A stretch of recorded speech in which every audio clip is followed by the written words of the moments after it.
안녕하세요. 저는 일산에 사는 60대 중반의 여자입니다. 노후에 편히 보낼 생각만 하고 있던 제게 지금 이게 무슨 일인가 싶습니다. 여러분들은 혹시 믿는 도끼의 발등을 찍혀본 적이 있으신가요? 저는 단 한 번도 며느리에게 시집살이 시켜본 적이 없다고 자부할 수 있는 사람이에요. 그렇게 딸처럼 생각한 며느리에게 크나큰 실망감을 느끼게 되었습니다. 가족을 믿은 죄밖에 없는 제게 이 세상은 너무 가혹하네요. 지금부터 기막힌 저의 이야기를 이곳에 한번 적어보려고 합니다. 저는 몇십 년 몸담그고 있던 회사를 퇴직하고 노후 준비를 하고 있는 중이었습니다. 사실 일을 그만두면 퇴직금으로 개인 식당을 해보려는 생각이 있었어요. 하지만 막상 일을 그만두고 나니 이제껏 쉬지 않고 일만 하며 살아왔던 제 자신에게 지금까지 수고했다며 보상을 해주고 싶더라고요. 그리고 이 나이에 새롭게 무언가를 시작한다는 게 쉬운 일도 아니었고요. 그래서 하나뿐인 아들에게 제 고민을 털어놓기 시작했죠. 아들아, 내가 원래 하고 싶은 일이 있었는데 막상 일을 그만두고 나니 새롭게 시작하기에 사실 겁도 나고 그동안 열심히 일했으니 쉬고 싶은 생각도 드는구나. 어머니, 그 돈은 몇십 년간 어머니 세월을 바친 돈이에요. 저는 어머니가 그 돈으로 여행을 가시든 하고 싶은 일을 하시든 늘 응원해요. 그러니 하고 싶은 걸 하세요. 이 나이 먹도록 제대로 여행 한 번을 못 가봤더구나. 내가 얼마나 더 살지 모르겠지만 한 번쯤은 나도 제대로 된 여행을 가보고 싶어. 오래 사셔야죠. 벌써부터 그런 말 하시면 어떡해요. 제가 어머니 모시고 다녔어야 하는데 저 사는 것도 바빠서 어머니를 챙기지 못했네요. 죄송해요. 뭐가 죄송해. 이렇게 말썽 한번 안 피우고 바르게 자라준 것만으로도 효도한 거지. 나 혼자 키웠어도 너가 알아서 다 하니까 하나도 안 힘들었어. 어머니, 그 돈도 저를 위해 쓰려고 하지 마시고 꼭 어머니를 위해 쓰세요. 이젠 그러셔도 돼요. 저도 다 컸으니 앞으로는 어머니 신경 쓰면서 살게요. 아들은 제게 아무 생각하지 말고 퇴직금으로 지금 당장 하고 싶은 것을 하라고 하더라고요. 제가 무슨 선택을 하든 늘 옆에서 응원한다면서요. 저는 죽을 때 이 돈을 가지고 갈 것도 아니니 그냥 그동안 못 갔던 여행이나 실컷 떠나보자고 마음먹었어요. 부푼 마음으로 어떤 곳으로 가면 좋을지 이곳저곳 알아보고 있었어요. 아들도 제가 보기 편하게 여러 가지 관광지 사진들을 정리해서 보내주더라고요. 아들이 보내준 사진들을 확인하던 도중에 저희 집 벨이 울리더라고요. 이 시간에 올 사람이 없는데 혹시나 택배 올 게 있나 싶어서 문을 열어보니 며느리가 앞에 서 있었어요. 연락도 없이 온 며느리를 보고 당황했지만 일단 집 안으로 들어오라고 했죠. 그런데 제가 퇴직금 받았다는 걸 어떻게 알았는지 며느리가 소파에 앉자마자 다짜고짜 제 퇴직금 얘기부터 하더라고요. 어머님, 퇴직금 받으셨다면서요? 어쩌다 그이가 어머님이랑 얘기하는 거 들었어요. 이 사진들은 다 뭐예요? 퇴직금 받은 걸로 여행이라도 가시게요? 맞아. 이제 나도 일할 만큼 했으니 남은 인생은 좀 쉬려고. 그런데 왜? 무슨 일로 아침 대바람부터 우리 집까지 온 거야? 다름이 아니라 저희 아빠 사업이 좀 어려워서요. 혹시 어머님 퇴직금을 아버지 사업에 조금 보태주실 수 있나 했어요. 내가 이때까지 사돈 어른 사업에 많이 보태줬지 않니? 최근까지도 보태줬던 걸로 기억하는데 또 사업이 어려워진 거야? 네, 이번 고비만 잘 넘기면 될 것 같은데 어떻게 안 될까요? 지금 많이 급해서 어쩔 수 없이 어머님께 부탁드리는 거예요. 이번엔 나도 보탤 수가 없겠는데 퇴직금은 노후를 위해 놔두고 싶어. 도움 주지 못해 정말 미안하구나. 나도 여윳돈을 가지고 있어야 할 나이인지라. 어머님, 그러면 어머니 말씀은 저희 아빠 회사가 지금 어떻게 되든 상관이 없다는 뜻이세요? 가족끼리 힘들 땐 서로 돕고 살아야 하는 거 아닌가요? 내가 이제껏 안 도와준 것도 아니고 사돈 어른 사업 힘들 때마다 내가 돈 줬던 건 기억 안 나니? 너무 많아서 사돈 사업에 내가 보탠 돈이 얼마인지도 모를 지경이구만. 이번이 마지막이에요. 정말 다시는 부탁 안 할게요. 저도 오죽급하면 이러겠어요. 그러니 어머니 퇴직금 저한테 주시면 안 될까요? 미안하구나. 퇴직금만큼은 나도 양보를 못하겠어. 그리고 내 돈인데 왜 며느리 네가 맡겨놓은 것 마냥 달라고 하는지 모르겠구나. 더 이상 할 얘기 없으니 이만 돌아가. 돈 빌리러 온 주제에 가족끼리 돕고 살아야 한다면서 적반하장으로 나오는 며느리를 보고 단호하게 안 된다고 하고 돌려보냈어요. 그리고 저는 아들에게 며느리가 왔다 갔던 사실을 말했죠. 아들아, 오늘 며느리가 왔다 갔구나. 사돈 어른 사업이 대체 얼마나 힘든 거야?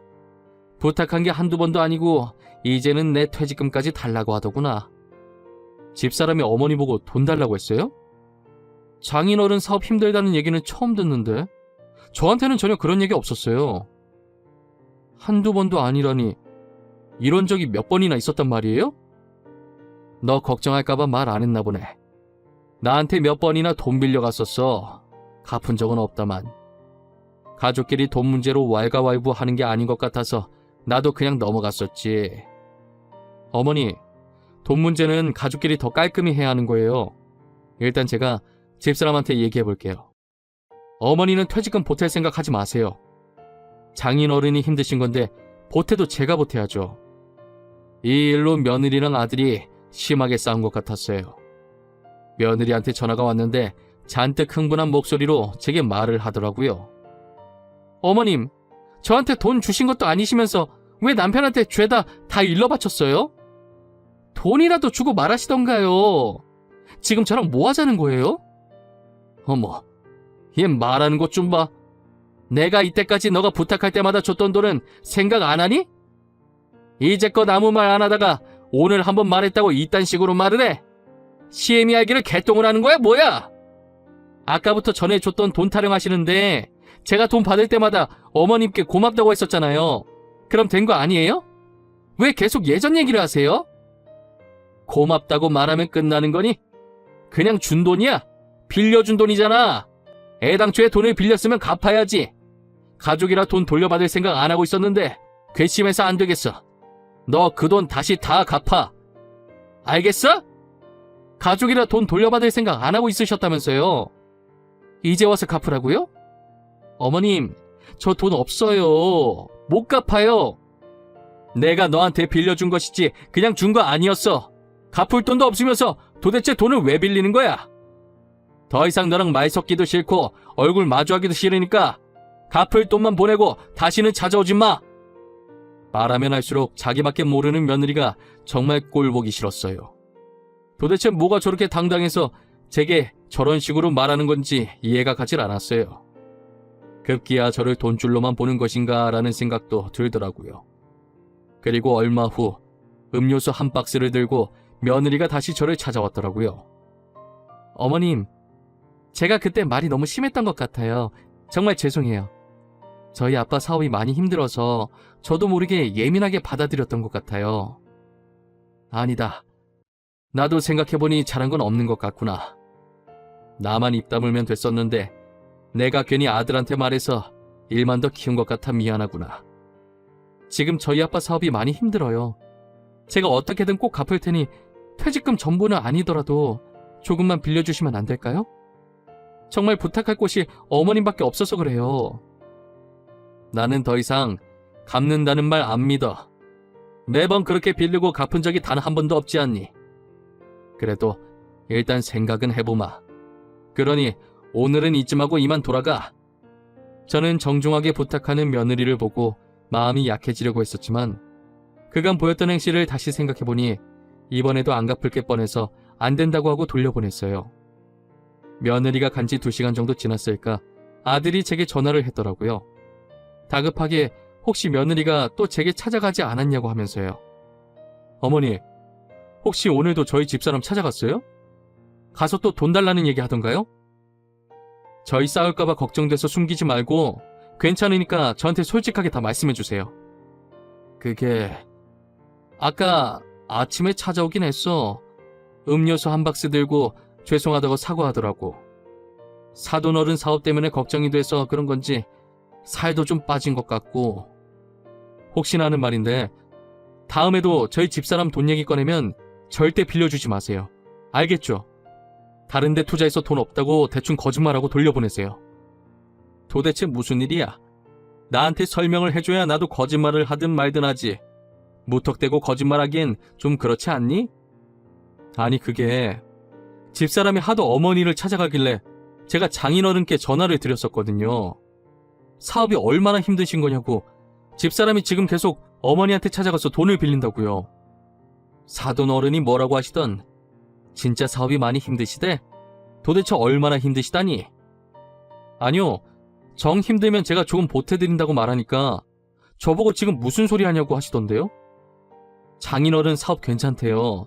이제껏 휘청인 적이 없으셨대요. 잠시만, 그러면 그동안 며느라기가 빌려간 돈은 뭐냐? 지금까지 나한테 거짓말치고 돈을 가져갔다는 말이야? 도대체 내 돈이 다 어디로 간 거야? 제가 이때까지 집사람이 어머니께 돈 빌린 거 말씀드리니 장인어른은 전혀 모르시는 눈치였어요. 오히려 자기 딸이 돈을 빌렸냐고 저한테 되물으시던데요? 일 커질까봐 제가 잘못한 것 같다고 둘러댔어요. 아들이 직접 알아보니 사돈어른 사업은 전혀 문제가 없었더라고요. 혹시나 마음 약한 제가 또 며느리에게 속고 돈을 빌려줬을까봐 노심초사한 것이죠. 그래서 아들이 사돈어른이랑 전화를 끝마치자마자 바로 제게 전화를 한 것이에요. 저는 지금까지 며느리가 가져갔던 제 돈의 행방이 제일 궁금했어요. 그동안 며느리는 사돈어른 사업 핑계대고 제 돈을 빼돌려서 본인 사치하는 데 썼더라고요. 모든 사실을 알게 된 저는 곧바로 며느리를 저희 집으로 오라고 했어요. 그동안 내가 사돈 사업에 보태라고 줬던 돈들 다 어디다 갖다 썼니? 험한 꼴 보기 전에 사실대로 말하는 게 좋을 거야. 어머님, 갑자기 무슨 말씀이세요? 당연히 저희 아빠 사업에 보태드렸죠. 제가 사업 때문에 빌린 돈을 감히 어디다 쓰겠어요? 역시 사실대로 말 안 할 줄 알았어. 사돈어른 사업이 휘청이기는커녕 이때까지 내 돈 받아가서 너가 사치하는 데 썼다며? 아니, 그걸 어떻게... 어머님, 며느리가 돈 좀 쓸 수도 있지. 가족끼리 진짜 왜 그러세요? 그냥 딸 같은 며느리 용돈 주셨다고 생각하시면 안 되는 거예요? 너가 그냥 돈 달라고 한 게 아니잖아. 그리고 잘못은 지가 해놓고 어디서 큰 소리야? 정말 다시는 너를 보고 싶지 않구나. 앞으로 어떤 이유에서든 우리 집에 올 생각하지 말거라. 제가 다 알고 있다고 하자 처음엔 당황해하는 것 같더니 이내 다시 표정을 바꾸고 그럴 수도 있는 거 아니냐며 달려드는데 정말 온몸에 소름이 끼치더라고요. 저는 100번 이해해서 그래도 가족이니까 그냥 용돈 줬다는 셈치고 넘어가려고 했어요. 며칠 뒤 아들에게 전화 오기까지만 해도 돈을 받지 않겠다던 제 생각에는 변함이 없었죠. 아들은 며느리가 제게 거짓말해서 돈을 받고 그 돈으로 사치하는 데 썼다는 걸 알아낸 후부터 어딘가 좋지 않은 느낌을 받았다는 거예요. 그래서 어디에 썼는지 알아보기 시작했고 며느리 카드 거래 내역을 보다가 다른 남자와 바람을 피고 있는 중이라는 사실을 알게 된 것이죠. 아들은 그런 며느리에게 오만정이 다 떨어지고 머리끝까지 분노했더라고요. 저도 배신감에 화가 나긴 마찬가지였어요. 아들은 한 달간 며느리를 몰래 쫓아다니며 증거들을 모으기 시작했고 어느 정도 모은 증거 자료를 가지고 이혼 소송과 상간남 소송을 걸었어요. 저는 며느리가 바람을 폈다는 말을 듣고 제 돈이 모조리 며느리의 상간남에게 들어갔다는 생각에 이대로 둬서는 안 되겠다고 제 돈을 되찾아야겠다는 생각이 들었어요. 제 남편이 병으로 세상을 떠나기 전까지만 해도 변호사였거든요. 남편은 제게 모든 일에 증거를 남겨야 한다고, 그래야 손해보며 살지 않는다고 신신당부를 해서 늘 누군가를 만나게 되면 녹음하는 버릇이 생겼었어요. 그 덕분에 며느리가 이때까지 제게 돈 부탁을 할 때마다 녹음이 다 되어 있었죠. 최근에 사돈어른 사업 핑계로 제 돈을 빼돌린 것을 인정한 부분들까지도요. 그동안 저와 며느리가 나눈 대화들이 들어있는 녹음본과 아들이 준 며느리 카드 거래 내역서를 들고 사기죄로 고소를 했습니다. 아들은 이용소송 걸었다며 며느리 보고 당장 집에서 나가라고 했대요. 하지만 며느리는 아들이 자신의 불륜 사실을 모르는 줄 알고 있었고 괜히 이번 일로 겁주는 건 줄 알고 나가라는 아들 말에 나가려고 하지 않았대요. 그래서 아들이 짐을 싸서 저희 집에 와 있었어요. 드디어 고소장을 받은 것인지 며느리가 저와 아들에게 고소 취하해달라고 빌기 시작하더라고요. 어머님, 오빠, 내가 잘못했어. 나 그 사람이랑 정리했어. 다시는 안 그럴게. 어머님, 돈도 제가 어떻게든 꼭 갚을게요. 그러니까 제발 고소만 취하해주세요. 내가 분명 다시는 우리 집 찾아오지 말라고 했을 텐데 내 말이 말 같지 않은 거니? 당장 내 돈 내놓을 거 아니면 절대 취하 못하니까 그런 줄 알아. 오빠, 그럼 이혼 소송만이라도 취하해줘. 나 바람 피운 거 우리 아빠가 알면 안 돼. 그러니까 제발 사람 한 명 살리는 셈 치고 한 번만 봐줘. 부탁할게. 내가 진짜 잘못했어. 아빠가 알면 나 진짜 죽어. 처음부터 이럴 각오하고 바람핀 거 아니었어? 들키면 안 됐으면 애초에 이런 짓을 하지 말았어야지.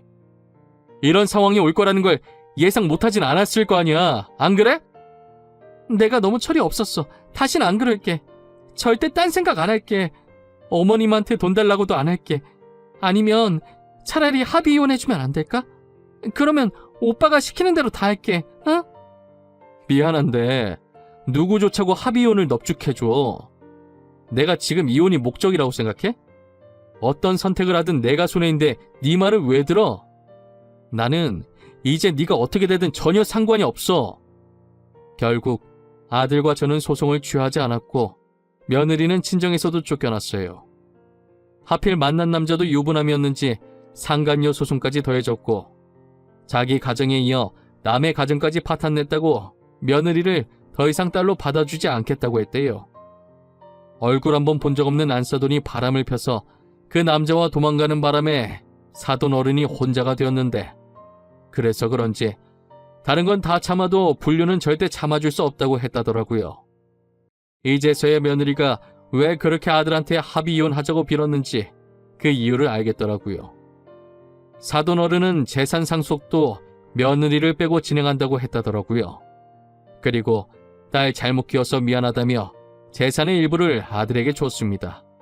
저 또한 그동안 자신의 못난 딸 때문에 마음고생 많이 하셨다면서 아들을 통해서 일부를 주셨어요. 솔직히 이 돈으로 마음의 상처가 완전히 치유되는 것은 아니었지만 그래도 제가 받아줘야 사돈어른 마음이 조금이나마 편해지실 것 같아서 받기로 했어요. 며느리는 온갖 위자료를 물게 되어 지금은 빚더미에 쌓인 상태가 되었습니다. 사돈어른은 더 이상 딸이 아니라고 하면서 해결해줄 마음이 전혀 없어 보였어요. 갈 곳 없는 처지인 며느리는 계속 사돈어른과 제 집을 반복해서 방문하여 잘못했다고 받아달라고 빌고 있습니다. 친아버지에게 버림받은 마당에 저희도 받아줄 마음이 전혀 없네요. 저도 제 돈만 빼돌렸으면 그냥 용돈 줬다는 셈치고 넘어갔을 텐데 불륜은 남의 눈에 피눈물 나게 하는 행위라 절대 용서할 수 없었어요. 받아줄 때까지 저러고 있을 것 같은 눈치라 결국 아들과 저는 이사를 갔습니다. 2번 다시는 저희 눈앞에 나타나지 않았으면 하는 바람이에요. 그리고 지금은 좋은 일이 있으려고 이렇게 크게 액땜을 하는 거라고 좋게 생각하려고요. 안 좋은 일이 있었던 만큼 앞으로는 행복한 일들만 가득했으면 좋겠네요. 제 사연 들어주신 모든 분들 늘 행복하시고 좋은 하루 보내시길 바랄게요. 감사합니다.